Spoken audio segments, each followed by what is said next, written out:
ఇద్దరిని గురించి మీరు చూశారు. ఇక్కడున్నాడు ఈ నీతుల నాని, మాట్లాడితే చెప్పు తీసుకొని 2 చెప్పులు తీసుకొని కథలుగా చూపిస్తా ఉంటాడు.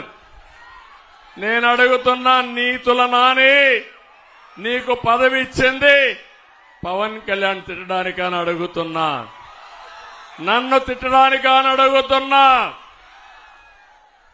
ఈరోజు మా బాలశౌరి నిన్ను తిట్టలేడా అని అడుగుతున్నా, మా నాయకులు తిట్టలేరా అని అడుగుతున్నా. నేను ఒకటే హెచ్చరిస్తున్నా, ఈ సైకో జగన్మోహన్ రెడ్డి ఒక్కొక్క ప్రాంతంలో ఒక్కొక్క సైకోను తయారు చేసి మమ్మల్ని అందరినీ మానసికంగా దెబ్బతీయాలని ఆలోచిస్తున్నాడు. కానీ మేము బుల్లెట్లకే భయపడిన వాళ్ళం వీళ్ళకి భయపడతామా తమ్ముళ్ళు అని మీకు అందరికీ చెప్తున్నా.